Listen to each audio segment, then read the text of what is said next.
சில குழந்தைகளா, இப்ப நம்ம ஒரு அழகான கதைய பார்க்க போறோம். ஆ ஒரு காலத்துல ஒரு ஒரு சின்ன கிராமத்துல ஒரு குட்டி பையன் இருந்தான். ஒரு நாள் அந்த பையன் வந்து விளையாடிட்டு இருக்கும்போது, அந்த பெரிய வந்து மரத்தடியில ஒரு சின்ன புல்லாங்குழல கண்டுபிடிச்சான். அது பார்க்கறதுக்கு ரொம்ப சாதாரணமா தான் இருந்துச்சு. ஸோ அந்த பையன் வந்து அந்த புல்லாங்குழல எடுத்து ஊத ஆரம்பிச்சான். ஆச்சரியமா வந்து அதிலிருந்து ரொம்ப இனிமையான இசை வந்துச்சு. அந்த இசை அவ்வளவு அற்புதமா இருந்துச்சுன்னா வந்து அந்த கிராமத்துல இருந்த பூவெல்லாம் மெதுவா மலர ஆரம்பிச்சது. காத்துல அந்த பாட்டு மெதுவா ஆடுற மாதிரி அந்த பூக்களும் ஆடுச்சு. அங்க இருந்த சின்னஞ்சிறு பறவைகளும், அணில்களும் எல்லாம் அந்த பாட்ட கேட்டு அந்த பையன சுத்தி வந்து நின்னுச்சுங்க.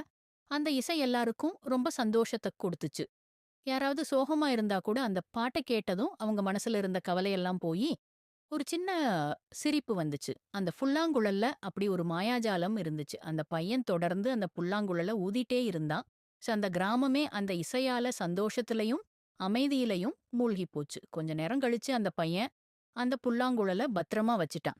ஆனா அந்த புல்லாங்குழலோட இனிமையான இசையும், அதோட மகிமையும் அந்த கிராமத்துல எப்பவுமே இருந்துச்சு. எப்படி இருந்துச்சு நம்ம மந்திர புல்லாங்குழல் கத?